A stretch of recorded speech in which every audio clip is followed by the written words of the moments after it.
നമ്മളേതു പാർട്ടിക്കാരനാണ്, ഏതു പ്രസ്ഥാനക്കാരനാണ്, ഏതു ഭാഗത്തെ അനുകൂലിക്കുന്നവനാണെന്ന് ചോദ്യമില്ല.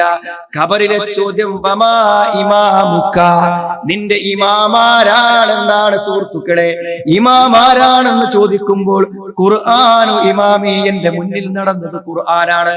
ഖുർആനിനെയാണ് ഞാൻ പിൻപറ്റിയത്. ഖുർആനിന്റെ ആശയങ്ങളായിരുന്നു എന്റെ ജീവിതമെന്ന് ഖബറിൽ വെച്ച് നിനക്ക് പറയാനാകുമോ? ഫാത്തിഹ സൂറത്തിന്റെ അർത്ഥം പഠിച്ചിട്ടില്ല, ഒരായത്തിന്റെ അർത്ഥം പോലും മര്യാദക്ക് ജീവിതത്തിൽ പഠിക്കാൻ ശ്രമിക്കാതെ ഖുർആനു ഇമാമേ, ഖുർആനാണ് എന്നെ നയിച്ചത്, ഖുർആനിന്റെ മാതൃകയിലാണ് ഞാൻ ജീവിച്ചത്, ഖുർആനിന്റെ ആശയങ്ങളാണ് എന്നെ നയിച്ചത് എന്ന് നിനക്ക് ഖബറിൽ വെച്ച് പറയാനാകുമോ? സുഹൃത്തുക്കളെ, പറ്റിച്ചില്ലേ ചില പണ്ഡിതന്മാർ നമ്മളെ? ഖബറിലേക്ക് ഇറക്കി വെക്കുന്നവന്റെ തലക്കുമ്പാത്തിരുന്നു കൊണ്ട് മണ്ണ് മുഴുവനും മൂടിക്കഴിഞ്ഞപ്പോൾ ആ ഖബറിന്റെ മീസാൻ കല്ലിന്റെ മുകളിൽ ഇരുന്നു കൊണ്ട് അവർ നമ്മളെ പറ്റിച്ചില്ലേ? അവർ ഖബറിലുള്ളവരോട് പറയുന്നു, നിന്റെ അടുക്കൽ വരും മലക്കുകൾ, രണ്ട് മലക്കാനി കബീറാനി അദീമാനി, ഭീകരന്മാരായ ഹായിലാനി, ഭീകരന്മാരായ മലക്കുകൾ നിന്റെ അടുക്കൽ വരും. എന്നിട്ട് നിന്നെ വിളിച്ചുണർത്തും, നിന്നെ പിടിച്ചിരുത്തും. എന്നിട്ട് അവർ രണ്ടുപേരും നിന്നോട് ചോദിക്കും, മൻ റബ്ബുക, നിന്റെ റബ്ബാരാണെന്ന്. സുഹൃത്തുക്കളെ, ആ സമയത്ത് യാ അബ്ദുല്ലാഹ് ഇബ്നു അമത്തില്ല, അല്ലാഹുവിന്റെ അടിമയുടെ മകനെ, അല്ലാഹുവിന്റെ ദാസിയുടെ പുത്രനെ നീ പറയണം, അല്ലാഹു റബ്ബി, അല്ലാഹുവാണ് എന്റെ റബ്ബെന്ന് പറയാൻ പറ്റുമോ? സുഹൃത്തുക്കളെ, പറയാൻ പറ്റുമോ? ആലോചിക്കണം. എന്നൊരു സുഹൃത്ത് വിളിച്ച് വാപ്പാന്റെ മയ്യത്ത് ഖബർ കിടക്കിയപ്പോ ഒരു ശീല കഷ്ടം അവമ്മ എഴുതിക്കണ്, മൻ റബ്ബുക, അല്ലാഹു റബ്ബി. അത് അയി തന്നെ വെക്കാതെ ഞാൻ പുറത്ത് കിട്ടി. എനിക്കത് മനസ്സിലായി. തെറ്റുണ്ടോ എന്ന് ചോദിച്ചിട്ടാണ് അയാള് ജനാസ കഴിഞ്ഞിട്ട് വിളിച്ച്. സുഹൃത്തുക്കളെ, എന്ത് പറ്റിക്കണം? അല്ലാഹു റബ്ബി എന്ന് പറയണമെങ്കിൽ അള്ളാഹിനെ കുറിച്ച് ദുനിയാവെന്ന് അറിഞ്ഞ് ജീവിക്കണ്ടേ സുഹൃത്തുക്കളെ? ഖുർആൻ എന്താന്ന് പഠിക്കണ്ടേ? അള്ളാഹുവിന്റെ റസൂലിന്റെ മാർഗം പിൻപറ്റണ്ടേ? എന്നാലല്ലേ മുഹമ്മദുൻ നബി, മുഹമ്മദ് നബിയാണ് എന്റെ നബി എന്ന് പറയാൻ പറ്റുള്ളൂ. സുഹൃത്തുക്കൾ, ഇത് കേട്ട് പഠിക്കണം, മനസ്സിലാക്കി പഠിക്കണം. അറിയാഞ്ഞിട്ടാണ് ഞങ്ങൾ സാധാരണ, അറിയാഞ്ഞിട്ടാണ് ഞങ്ങൾ റബ്ബനാ അരിനല്ലദൈനി അളല്ലാന, റബ്ബേ ഞങ്ങളെ പിഴപ്പിച്ചവരെ ഞങ്ങൾക്കൊന്ന് കാണിച്ചു തരണേ. നജ്അൽഹും തഹ്ത അഖ്ദാമിന, ഞങ്ങൾക്കൊരു ചവിട്ട് കൊടുക്കാൻ അവരെ ഞങ്ങളെ മുമ്പിൽ ഒന്ന് കൊണ്ടുവരണേ. യൗമ നുകല്ലബു വുജൂഹുഹും ഫിന്നാർ, അവരുടെ മുഖങ്ങളെ തിരിച്ചും മറിച്ചും ഇടുമ്പോൾ, നരകത്തിൽ തിരിച്ചും മറിച്ചും ഇടുമ്പോൾ, യഖൂലൂന യാ ലൈതന, നരകത്തിൽ വെച്ചുകൊണ്ട് അവർ പറയും, അതഅനല്ലാഹ വ അതഅനർ റസൂൽ, അല്ലാഹുവിനെയും റസൂലിനെയും ഞങ്ങൾ അനുസരിച്ചിരുന്നുവെങ്കിൽ എത്ര നന്നായിരുന്നേനെ. അവിടെ നരകത്തിൽ വെച്ച് പറഞ്ഞിട്ട് വല്ല കാര്യമുണ്ട് സുഹൃത്തുക്കളെ? അതുകൊണ്ട് സഹോദരൻ, കേട്ടോ, പഠിച്ചോ, വിശുദ്ധ ഖുർആനെ കുറിച്ച് മനസ്സിലാക്കാൻ ശ്രമിക്കുക. സുഹൃത്തുക്കളെ, അള്ളാഹിനെ കുറിച്ച് അറിയോ നമുക്ക്? അള്ളാഹിനെ കുറിച്ച് അറിയോ നമുക്ക്? മഹത്തുക്കളെയും അതേപോലെ തന്നെ ഔലിയാക്കന്മാരെയും മഹാന്മാരുടെ ഒക്കെ കറാമത്തുകളും മഹത്വങ്ങളും സോഷ്യൽ മീഡിയയിൽ ക്ലിപ്പായിട്ട് വരുന്നു. എത്ര മെഡിക്കൽ കോളേജിലെ മോർച്ചറി കിടക്കണ ആളെ ജീവിപ്പിച്ച കഥ. ഇതൊക്കെ കേൾക്കുമ്പോ ആൾക്കാർക്ക് എന്താ തോന്നുന്നത്? നിങ്ങൾ പോലെ വിളിച്ചാൽ മതിയല്ലോ. എമിഗ്രേഷനിൽ കുടുങ്ങിയാല്, മോർച്ചറിയിൽ കുടുങ്ങിയാലൊക്കെ എന്ത് ചെയ്താൽ മതി? നിങ്ങൾ ഈ മഹാന്മാരെ ഓർത്ത് അവരെ പേരിൽ ഫാത്തിഹ ഓതി അവരോട് ചോദിച്ച് അവരോട് പറഞ്ഞാൽ തീരുന്നതാണ്. എത്രമാത്രം പറയാൻ ധൈര്യപ്പെട്ടു വരങ്ങള്. യുദബ്ബിറുൽ അംറ മിനസ് സമാഇ ഇലൽ അർദ് സുമ്മ യഅ്റുജു ഇലൈഹി ഫീ യൗമിൻ കാന മിഖ്ദാറു, യുദബ്ബിറുൽ അംറ മിനസ് സമാഇ ഇലൽ അർദ്, ആകാശത്ത് നിന്നും ഭൂമിയിലെ കാര്യങ്ങൾ നിയന്ത്രിച്ചു കൊണ്ടിരിക്കുന്നവനാണ് അല്ലാഹു. അല്ലാഹുവാണ് ഈ പ്രപഞ്ചത്തെ നിയന്ത്രിക്കുന്നത്. അല്ലെങ്കിൽ സൂര്യൻ ഇത്ര കൃത്യമായിട്ട് ഊഹിക്കുമോ സുഹൃത്തുക്കളെ? ആ സൂര്യൻ കുറച്ച് താഴത്തേക്ക് ഇറങ്ങിയാൽ ഭൂമി കരിഞ്ഞു പോകും, കുറച്ച് മേലേക്ക് കയറിയാൽ ഇവിടെ രാവും പകലും ഉണ്ടാവില്ല. ഇതിനൊക്കെ ആരാ സുഹൃത്തുക്കളെ നിയന്ത്രിക്കുന്നത്? ഇന്ന ഫീ ഖൽഖിസ് സമാവാതി വൽ അർളി വഖ്തിലാഫിൽ ലൈലി വന്നഹാർ, രാപ്പകലുള്ള മാറ്റങ്ങളിൽ, ആകാശഭൂമികളുടെ സൃഷ്ടിപ്പിൽ എല്ലാം സുഹൃത്തുക്കളെ മഹത്തായ ദൃഷ്ടാന്തമുണ്ട്. റബ്ബനാ മാ ഖലഖത ഹാദാ ബാതില, റബ്ബേ ഈ ആകാശഭൂമികളെ നീ വെറുതെ സൃഷ്ടിച്ചതല്ല. അല്ലദീ ഖലഖ സബഅ സമാവാതിൻ തിബാഖ, 7 അടുക്കുകളായി ആകാശഭൂമികളെ സൃഷ്ടിച്ചവനാണ് അവൻ. പടച്ചോനല്ലേ സുഹൃത്തുക്കൾ നിയന്ത്രിക്കുന്നത്? ഒരു മഴ നിയന്ത്രിക്കാൻ പറ്റും, പെയ്യുന്നൊരു മഴയെ തടുക്കാൻ പറ്റും. സുഹൃത്തുക്കളെ, ഇതൊക്കെ മഹാന്മാർക്ക് പേരിൽ പറഞ്ഞെന്തിനറിയും? ഈ ആൾക്കാർക്ക് ഓല പേരിൽ നേർച്ച നേരാൻ, ഓരോട് പ്രാർത്ഥിക്കാൻ, ഓല കബറെങ്കിൽ വരാൻ, അതിനാണ് ഇതൊക്കെ പറഞ്ഞു കൊടുക്കുന്നത്. എന്നിട്ട് സുഹൃത്തുക്കളെ, കോടികളുടെ വരുമാനം. എത്രക്കാണ് ഒരു മക്കാമ് ലേലം ചെയ്തത്? 7 കോടി. ഒരു മക്കാമ് ലേലം ചെയ്തെടുത്ത് 7 കോടിക്കാണ്. വെറുതെ അല്ലതൊന്നും വയല് പറഞ്ഞ് ബോധ്യപ്പെടുത്തുന്നത്. വെറുതെ അല്ല സുഹൃത്തുക്കളെ ക്ലിപ്പുകൾ ഇറക്കി ആൾക്കാരെ പറ്റിക്കുന്നത്. എന്നാ ഖുർആൻ വായിച്ചു നോക്കി. ഖുർആൻ വായിച്ചാൽ എന്താ കാണുക? അള്ളാന്റെ കുതിരത്താ കാണുക. അള്ളാന്റെ കുതിരത്താണ് വിശുദ്ധ ഖുർആനിൽ നിറച്ചും. ആ കുതിരത്തുകൾ കേൾക്കുമ്പോഴാണ് സുഹൃത്തുക്കളെ അള്ളാന്ന് വിളിക്കുക, അള്ളാഹിനെ കുറിച്ച് പറഞ്ഞു കൊടുക്കുക. ഫാത്തിഹ സൂറത്ത് തുടങ്ങണേന്റെ എങ്ങനെയാണ്? അൽഹംദുലില്ലാഹി റബ്ബിൽ ആലമീൻ. സർവലോക രക്ഷിതാവായ അള്ളാഹുവിന് സർവസ്തുതി. സർവ്വലോകങ്ങളുടെയും രക്ഷിതാവ് അള്ളാഹുവാണ്. ഈ ലോകത്തെ മുഴുവൻ നിയന്ത്രിക്കുന്നത് അള്ളയാണ്. ഫാത്തിഹ സൂറത്തിന്റെ അർത്ഥം പറഞ്ഞു കൊടുത്താൽ ഈ പൊട്ടത്തരൊക്കെ ആൾക്കാർ കേട്ട സംഭവിക്കോ സുഹൃത്തുക്കൾ? ആൾക്കാർ തിരിച്ചു വയ്ക്കൂലേ? അർ-റഹ്മാനിർ റഹീം, അളവറ്റ ദയാപരൻ പരമകാരുണ്യകൻ, മാലിക് യൗമിദ്ദീൻ, പ്രതിഫല നാളിന്റെ ഉടമസ്ഥൻ. ആർക്കും പറ്റൂല എന്ന് പരലോകത്തെ. അവിടുത്തെ മുഴുവൻ അധികാരങ്ങളും അവകാശങ്ങളും അള്ളാഹ്ക്കാണ്. അവിടെ ഒരാളും നരകത്തിൽ പോയ സ്വർഗത്തേക്ക് കൊണ്ടുവരുന്ന ശഫാഅത്ത് അത് അള്ളാഹ് നിർദ്ദേശിക്കുന്ന ആൾക്കാർക്കാണ്. അത് അള്ളാഹ് നിർദ്ദേശിക്കണം, അള്ളാഹ് കനിയണം, അള്ളാഹ് അനുമതി കൊടുക്കണം. ഇല്ല ബിഇദ്നില്ല, അള്ളാന്റെ അനുമതിയോടെ ഇല്ല, അല്ലാതെ ഒരു ശുപാർശയും ഇല്ല. വമാ അദ്റാക മാ യൗമുദ്ദീൻ തുമ്മ മാ അദ്റാക മാ യൗമുദ്ദീൻ യൗമ ലാ തംലികു നഫ്സുൻ ലിനഫ്സിൻ ശൈആ വൽ അംറു യൗമഇദിൻ ലില്ലാഹ്. പ്രതിഫല നാളിന്റെ ദിനം എന്താണെന്ന് നിനക്കറിയുമോ? പിന്നെയും നിനക്ക് എന്താണെന്നറിയുമോ? യൗമ ലാ തംലികു നഫ്സുൻ ലിനഫ്സിൻ ശൈആ, ഒരാളും മറ്റൊരാൾക്ക് യാതൊരു ഉപകാരവും ചെയ്യാത്ത ദിവസം.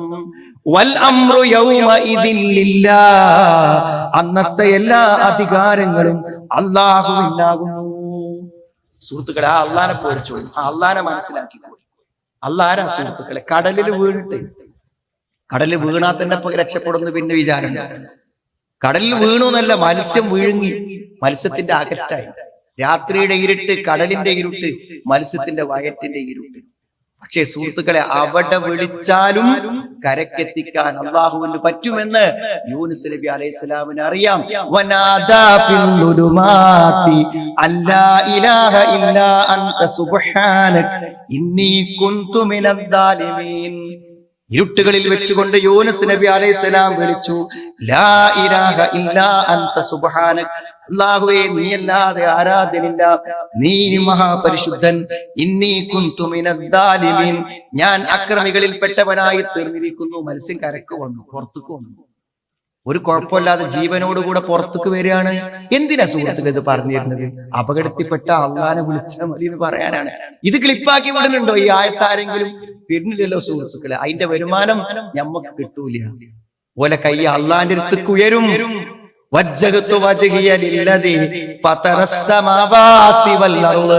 അതാണ് മുസ്ലിമിന്റെ പ്രത്യേകത. തൗഹീദ്, ഏകദൈവ വിശ്വാസം. മറ്റു മതങ്ങളിൽ നമ്മളെ മാറ്റി നിർത്തുക അതാണ്. നിസ്കരിച്ചില്ലേ സുഹൃത്തുക്കളെ? മിഹ്റാബിൽ എന്തേലും ഉണ്ടോ? വല്ല വളക്കോ, വല്ല ചന്ദനത്തിരിയോ, വല്ല മുല്ലപ്പൂവോ, വല്ല ഫോട്ടോ? ഒന്നുമില്ല. ആരാണ് മുസ്ലിം? അള്ളാഹുവിലേക്ക് നേരിട്ട് കൈ ഉയർത്തുന്നവൻ. നേരിട്ട് കൈ ഉയർച്ച കരിഞ്ഞു പോകുമത്രേ. അതാണ് ഈ കൗമിനെ പഠിപ്പിച്ചത്. കരിഞ്ഞു പോകുന്നു. ട്രാൻസ്ഫോമർ വന്ന് നേരിട്ട് കറണ്ട് എടുക്കണ മാതിരി കരിഞ്ഞു പോകുന്നു. അള്ളാഹിനോട് ചോദിച്ചാൽ. സുഹൃത്തുക്കളെ, എന്താണ് ഈ പഠിപ്പിക്കുന്നത്? അള്ളാഹിനെ കണക്കാക്കുന്ന പോലെ കണക്കാക്കുന്നില്ല. അള്ളാഹുവിന്റെ മഹത്വം കുറച്ചു കാണിക്കുന്നവരെ, അള്ളാഹുവിന്റെ മഹത്വം ജനങ്ങൾക്ക് പറഞ്ഞു കൊടുക്കാത്തവരെ, അള്ളാഹുവിനെക്കാളും മഹത്വം മറ്റുള്ളവർക്കുണ്ടെന്ന് പറയുന്നവരെ, നിങ്ങളുടെ പ്രസംഗം പോലും പൂർത്തിയാക്കാൻ നിങ്ങൾക്ക് പറ്റുമെന്ന് നിങ്ങൾ വിചാരിക്കരുത്. അള്ളാഹുവിന്റെ കഴിവ് നിങ്ങൾ മനസ്സിലാക്കണം. വമാ ഖദറുല്ലാഹ ഹഖ്ക ഖദ്രിഹി, അള്ളാഹുവിനെ കണക്കാക്കുന്ന പോലെ കണക്കാക്കിയിട്ടില്ല. മാലക്കും ലാ തർജൂന ലില്ലാഹി വഖാറ, അള്ളാഹുവിന് എന്താണ് ഇവരൊരു ഗാംഭീര്യവും നൽകാത്തത്? അള്ളാഹുവിന് എന്താണ് ഇവർ ഒരു വില കൽപ്പിക്കാത്തത്? അള്ളാഹുവിന്റെ കഴിവെന്താണ് ഇവർ ഉൾക്കൊള്ളാത്തത്, മനസ്സിലാക്കാത്തത്? മാലക്കും ലാ തർജൂന ലില്ലാഹി വഖാറ വഖദ് ഖലഖകും അത്വാറ. ഘട്ടം ഘട്ടമായി നിങ്ങളെ സൃഷ്ടിച്ചവനാണ് അവൻ.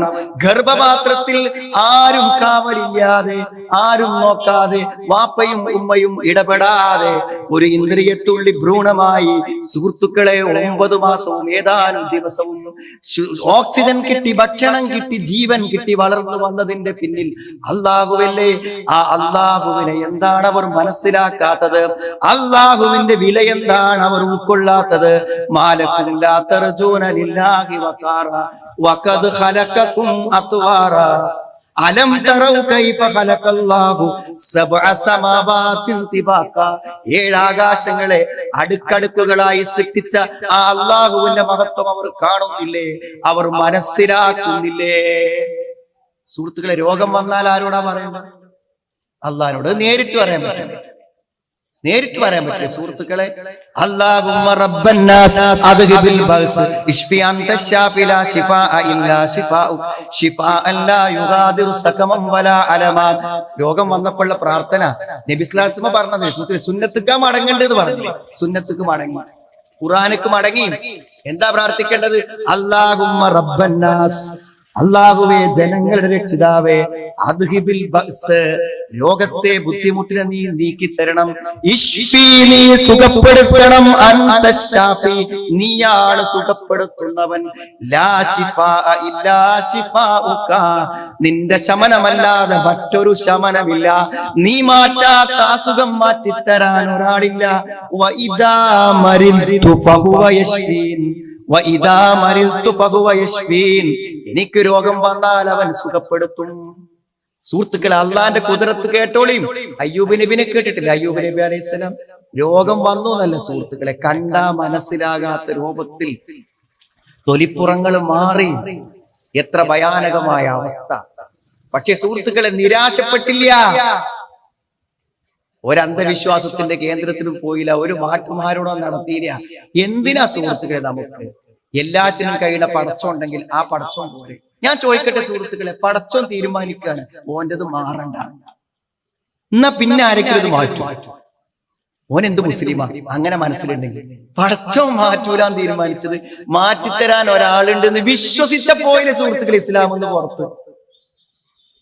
അല്ല മാറ്റാത്തൊന്ന്. നമ്മൾ എന്ത് നിസ്കാരം കഴിഞ്ഞിട്ട് പറഞ്ഞു?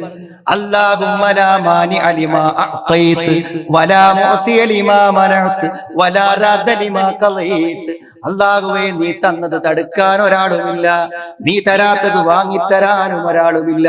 വലാ റദ്ദ ലിമാ ഖളൈത്, നിന്റെ വിധിയെ തടുക്കാൻ ആരുമില്ല. وَإِنْ يَمْسَسْكَ اللَّهُ بِضُرٍّ فَلَا كَاشِفَ لَهُ إِلَّا هُوَ, നിനക്കൊരു ബുദ്ധിമുട്ട് വരുത്തണമെന്ന് അല്ലാഹു തീരുമാനിച്ചാൽ ഫലാ കാശിഫ ലഹു ഇല്ലാ ഹു, അവനല്ലാതെ ആ ബുദ്ധിമുട്ടിനെ നീക്കി തരികയില്ല. അല്ലാഹു തന്ന മുസീബത്തിനെ, അല്ലാഹു തന്ന രോഗത്തെ, അല്ലാഹു തന്ന ആപത്തിനെ നീക്കാൻ ഒരാളുമില്ല മുഹമ്മദ് നബിയെ, നിന്റെ ബുദ്ധിമുട്ട് നീക്കി തരാൻ. വഇൻ യുരിദ്ക ബിഖൈറിൻ, ഒരു നന്മ നിനക്ക് വരുത്തണമെന്ന് അല്ലാഹു തീരുമാനിച്ചാൽ, ഒരു ഗുണം നിനക്ക് വരുത്തണമെന്ന് വിചാരിച്ചാൽ, അസൂയക്കാരനായ നിന്റെ അയൽവാസിക്കോ, നിന്റെ ബന്ധുവിനോ, നിന്റെ കുടുംബക്കാരനോ, ലോകമെല്ലാം ഒന്നിച്ചു നിന്നാലോ ആ ഖൈർ നിനക്ക് എത്തുന്നതിനെ തടയാൻ ലോകത്തൊരാൾക്കും സാധ്യമല്ല. വഇൻ യുരിദ്ക ബിഖൈറിൻ ഫലാ റദ്ദ ലിഫദ്ലിഹി യുസീബു ബിഹി മൻ യശാഉ മിൻ ഇബാദി. അല്ലാഹ് ആർക്കാണോ ആ ഖൈർ വെച്ചത് അവന്റെ അടുക്കൽ ആ ഖൈർ എത്തിയിരിക്കും. അത് തടുക്കാൻ ഒരു മാരണത്തിനുമാവില്ല, അത് തടുക്കാൻ ഒരു വിപത്തിനുമാവില്ല, അത് തടുക്കാൻ ഒരു മന്ത്രവാദിക്കുമാവില്ല, ഒരു ഉസ്താദിനുമാവില്ല, ഒരു ഔലിയായിനുമാവില്ല. സുഹൃത്തുക്കളെ, ആവുമെന്നാണോ സുഹൃത്തേ നിന്റെ മനസ്സിൽ? നിന്റെ വിശ്വാസത്തിൽ ശിർക്ക് വന്നിരിക്കുന്നു, നിന്റെ വിശ്വാസത്തിൽ തകരാറ് സംഭവിച്ചിരിക്കുന്നു.